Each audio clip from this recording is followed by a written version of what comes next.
Hello students of class 12th economics बेटे, जैसे कि आपका chapter number 5 India's foreign trade continuity में है, जिसमें हमने ये दो कंसेप्ट रीड कर लिए हैं। व्हाट इज़ इंटरनेशनल ट्रेड, एक मैंने आपको पढ़ा रही है India's foreign trade at the time of independence. ये मैंने आपको दोनों रीड करवा दिए हैं। अब मैं आपको रीड करवाऊंगी India's foreign trade after independence. ये भी हमारा चल रहा है। इसमें हमने दो चीज़ें जो हैं वो कवर कर ली थी। एक तो हमने वॉल्यूम कवर कर लिया था फॉरेन ट्रेड का, एक बेटा हमने ये कवर कर लिया था कंपोजिशन ऑफ फॉरेन ट्रेड, एक हमने ये कवर कर लिया था। अब बेटा हमने करना है direction of foreign trade. Direction का मीनिंग है कि हमारा फॉरेन ट्रेड कौन सी दिशा की ओर बढ़ रहा है, कि हम पीछे जा रहे हैं या फिर हम आगे जा रहे हैं। ठीक है, हमने ये रीड करना। ठीक है बेटा, तो हमने ये चीज़ रीड करनी है। तो देखो बेटा, मैं आपको इससे रिलेटेड पहला पॉइंट पढ़ाती हूँ। ये पॉइंट्स में दिया गया है कि हमें पॉइंट्स में चेक करना है कि क्या हमारा ट्रेड आगे जा रहा है या फिर हमारा ट्रेड पीछे जा रहा है। देखो सिंस 1951, कहते हैं 1951 से 1951 की बात है जब हमारा फर्स्ट 5 ईयर प्लान शुरू हुआ था। जो डायरेक्शन है इंडिया के फॉरेन ट्रेड की has also undergone a substantial change. ठीक है भी 1951 से जो इंडिया का फॉरेन ट्रेड है वो मतलब लगातार एक खास दिशा की ओर बढ़ रहा था, उसकी दिशा चेंज हो रही थी। ठीक है, list of our trading partners has tended to expand over time. बहुत सी कंट्रीज हमारे साथ ट्रेड करने लगी। पहले हमारे यहाँ ज़्यादातर ट्रेड ब्रिटिश के साथ होता था, लेकिन जब जब हम आगे बढ़ने लगे हमारे साथ बहुत से जो है कंट्रीज जुड़ने लगी। सबसे पहला तो हमारा एक्सपेंड हो गया, हमारा एरिया बढ़ गया बिजनेस करने का, ट्रेड करने का। समझ में आई बात? तो डायरेक्शन तो अच्छी ही थी हमारी। सेकंड नंबर पे प्रेजेंटली अब की बात करें तो हमारे जो सबसे बड़े पार्टनर्स हैं ट्रेड के सिलसिले में वो यूएई हैं, चाइना है, यूएसए है और स्विट्ज़रलैंड है, सिंगापुर है, ऑस्ट्रेलिया, ईरान, पता ही नहीं कितनी कंट्रीज़ हैं जिनके साथ हम स्पेशली जुड़े हुए हैं ट्रेड के लिए। This is a sharp contrast to pre 1951 scenario when our international trade was confined largely to. 1951 से पहले की बात है जब हम ये ट्रेड पॉलिसी नहीं चलाए थे, तब यूके और यूएसए या कॉमनवेल्थ कंट्रीज के साथ हमारा ज़्यादा मेल जोल था। ठीक है, अब देखो अब थर्ड पॉइंट, लेकिन अब ये मेल जोल बढ़ गया, यानी कि हम अच्छी दिशा की ओर बढ़ रहे हैं। अ notable feature of the directional pattern of India's foreign trade is that in the recent years. ठीक है, एक नोटेबल फीचर ये है डायरेक्शनल पैटर्न का, इंडिया के फॉरेन ट्रेड के डायरेक्शनल पैटर्न का सबसे मेन फीचर अब के ईयर्स में हमें ये देखने को मिला है कि जो यूएई है वो अपने लीडिंग पार्टनर था।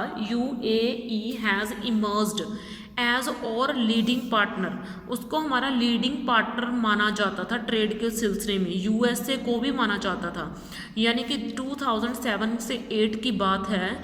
यूएई और यूएसए हमारे सबसे ज़्यादा अच्छे जो थे फ्रेंड थे ट्रेड के सिलसिले में। तो आगे देखो कहना USA is share in India's export during 2016 to 17 was recorded to be 15.3%।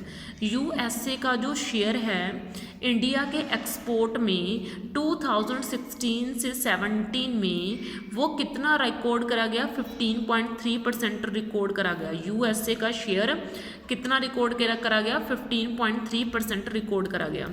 जबकि यूएई का जो था शेयर वो कितना था? 11.3% था। वैसे चाइना का शेयर पहले की बात है तब वो कम हुआ करता था, चाइना का शेयर सिर्फ 3.7% था। ठीक है, as far as India's import is concerned, लेकिन जैसे जैसे चेंज आता गया, जो चाइना तीसरे नंबर के ऊपर था 2007 के 16 से 17 का ये चार्ट है, 2016 से 17 में चाइना तीसरे नंबर के ऊपर था। वो अब के मामले में आज वो चाइना सबसे पहले नंबर पे है, यानी कि हम जो चीज़ें इंडिया में मंगवाते हैं उसमें चाइना की चीज़ें सबसे ज़्यादा होती हैं। पहले यूएसए से बनी हुई चीज़ें सबसे ज़्यादा होती थी, अब चाइना से बनी हुई चीज़ें सबसे ज़्यादा होती हैं जो हमारी कंट्री में आती हैं। चाइना का माल 15.9% आता है, यूएसए से माल 5.8% आता है। ठीक है, तो as far as India's import is concerned, China has occupied first position with 15.9% share. ये देखो अब 15 तो हमारा मतलब कि डायरेक्शन तो अच्छी है, हमारी डिपेंडेंसी भी तो बढ़ रही है फिर। तो देखो सऊदी अरेबिया जो है वो एक बहुत अच्छे पार्टनर के तौर पर उभरा है, हमारे बहुत अच्छे पार्टनर के तौर पर उभरा है। हम 4% इंडिया का सामान वो कहाँ से आता है, वो सऊदी अरेबिया से आता है। ठीक है, तो ये वाला पॉइंट आपको करने की नीड नहीं है, इसको आप छोड़ सकते हो। तो देखो 1991 अ ईयर ऑफ डिवाइड। ठीक है, जो 1991 था यानी कि 1991 में हमारी इंडस्ट्रियल जो थी ना मतलब स्ट्रेटजी वो चलाई गई थी। तो देखो study of the behaviour of India's foreign trade brings out a significant point. ठीक है, जो इंडिया के फॉरेन ट्रेड की स्टडी थी उसने एक बहुत ज़्यादा इम्पॉर्टेंट चीज़ें हमारे सामने लेके आई कि वॉल्यूम जो था ट्रेड का वो बढ़ गया। ठीक है ना, जैसे हम पहले कम चीज़ें मंगवाते थे, आज़ादी के पहले की बात है, हमारी कंट्री में इंपोर्ट कम होता था, लेकिन आज़ादी के बाद ये बढ़ गया, इंपोर्ट क्या हो गया, बढ़ गया। ठीक है, तो देखो इट इज़ बिकॉज ये कैसे बढ़ गया, till 1990 we were relying on a different trade strategy, क्योंकि 1990 में हम एक ट्रेड स्ट्रेटजी बनाई गई, हमारे लिए अलग अलग ट्रेड स्ट्रेटजी बनाई गई। we were relying on inward looking trade strategy which failed to yield the desired result। कहता फिर हमने ना एक इनवर्ड लुकिंग ट्रेड स्ट्रेटजी बनाई गई जो फेल हो चुकी थी, जिसने हमें अच्छे रिजल्ट नहीं दिए। ठीक है, इट वॉज ओनली इन 1991, तो सिर्फ 1991 में हमने एक्सपोर्ट प्रमोशन किया। एक्सपोर्ट प्रमोशन का मीनिंग पता क्या होता है कि हम जो चीज़ें बाहर वाली कंट्री से मंगवाते हैं वो वाली चीज़ें हमने अपनी कंट्री में बनानी शुरू कर दी और एक्सपोर्ट जो था उसको बढ़ाया, प्रमोट करा कि हम ज़्यादा से ज़्यादा चीज़ें बाहर वाली कंट्री में भेज सकें। ठीक है, विच ट्रिगर्ड अ राइज इन और एक्सपोर्ट एंड इम्पोर्ट। तो इससे हमें क्या होने लगा, हमारे एक्सपोर्ट और इम्पोर्ट दोनों बढ़ेंगे। क्यों, अगर हमारे एक्सपोर्ट बढ़ेंगे तो हमें इनकम ज़्यादा होगी, अगर हमें इनकम ज़्यादा होगी तो हम इम्पोर्ट भी बढ़ाएंगे। ठीक है, यानी कि अगर हमारे पास पैसा होगा तभी हम बाहर से चीज़ें मंगवा पाएंगे ना। ठीक है, तो आगे है इनवर्ड लुकिंग स्ट्रेटजी। अब ये है क्या थी inward looking strategy, import substitution strategy। inward looking strategy refer to the policy of reliance on import substitution। देखो इनवर्ड लुकिंग ट्रेड स्ट्रेटजी का दूसरा नाम है इम्पोर्ट सब्सटीट्यूशन स्ट्रेटजी, कि हम जो चीज़ें बाहर वाली कंट्री से मंगवाते हैं हमने उन चीज़ों के जो सब्सटीट्यूट हैं वो अपनी कंट्री में हमने बनाने हैं। मतलब हम क्या करते हैं, जो चीज़ें हम दूसरी कंट्री से मंगवाते हैं हमने उनके जो सब्सटीट्यूट है वो अपनी कंट्री में बनाने हैं। लेकिन हुआ क्या, एक्चुअल में हम जिस लेवल की चीज़ बनाना चाहते थे वो चीज़ हमारी कंट्री में बन नहीं पाई, हम उस चीज़ को बनाने में फेल रहे। ठीक है, तो इसलिए ये फेल हो गई हमारी स्ट्रेटजी। ठीक है, तो आगे देखो कह रहा नोट दिस पॉइंट केयरफुली, हमने इन पॉइंट्स को केयरफुली नोट करना है। Import substitution implies domestic production of those goods which the economy has been importing from rest of the world। तो import substitution में हम उन चीज़ों के व्यापार की बात करते हैं, जो चीज़ें मतलब उन चीज़ों को अपनी कंट्री में बनाने की बात करते हैं जो हम बाहर वाली कंट्री से मंगवाते हैं। This is a strategy to save foreign exchange by restricting the volume of import। Foreign exchange was to be utilized for development import to development import.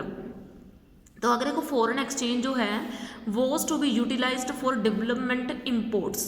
ठीक है, तो आगे देखो बेटा, आगे है तो मतलब जो फॉरेन एक्सचेंज जो था जो हम बचा रहे हैं, क्योंकि हम जब अपनी कंट्री में चीज़ें बनाएंगे तो हमें दूसरों से चीज़ें नहीं मंगवानी पड़ेंगी। जब हम दूसरों से चीज़ें नहीं मंगवाएंगे तो हमें पैसा नहीं देना पड़ेगा, जो पैसा बच रहा है वो हम क्या करेंगे, वो हम अपने जो है इम्पोर्ट को बनाने वाली, इम्पोर्ट लगाने वाली मशीनें हैं, मतलब जो सामान हम अपनी कंट्री में बना रहे हैं उसको बनाने के लिए मशीनें भी तो चाहिए, मशीनों को बनाने के लिए, मशीनों को लेके आने के लिए खर्च भी तो करना पड़ेगा, तो खर्च करने के लिए जो हमें पैसे भी तो लगेंगे, जो पैसा हमारा उधर से बचेगा वो हम इनके ऊपर खर्च करेंगे, मशीन वगैरह के ऊपर खर्च करेंगे जो इम्पोर्ट सब्सटीट्यूशन के लिए चाहिए। तो by adopting inward looking strategy the government prefer to economics the use of foreign exchange rather than maximise the generation of foreign exchange. ये देखो, तो इनवर्ड लुकिंग स्ट्रेटजी में क्या हुआ, गवर्नमेंट ने कहा कि आप फॉरेन एक्सचेंज को जो है मतलब वो कीजिए, बचाइए, फॉरेन एक्सचेंज को बढ़ाने की बजाय फॉरेन एक्सचेंज को बचाने का जो था इस स्ट्रेटजी ने हमें बताया। तो हमें बढ़ाने के बारे में भी तो सोचना है भाई, हमें अकेला ये थोड़ी सोचना है कि हम फ़ॉरेन पैसा कैसे बचा सकते हैं, हमें ये भी तो देखना है कि हम फ़ॉरेन एक्सचेंज को कैसे बढ़ा सकते हैं। तो इसलिए गवर्नमेंट ने क्या करा, गवर्नमेंट ने ये स्ट्रेटजी चलाई थी जो फेल हो गई कुछ कारणों के कारण, ठीक है। तो इस तरीके से जो गवर्नमेंट था वो अपनी कंट्री को बचाना चाहते थे इंटरनेशनल मार्केट के कंपटीशन से, ठीक है। तो ये बेटा आपकी इनवर्ड लुकिंग स्ट्रेटजी थी, ये इम्पोर्ट सब्सटीट्यूशन स्ट्रेटजी थी आपकी। तो बेटा बाकी वर्क आपका नेक्स्ट वीडियो में करेंगे कि इसके बैड इफेक्ट और गुड इफेक्ट क्या है, इसके साथ कि आपका चैप्टर डन हो जाएगा। ओके बेटा, थैंक यू।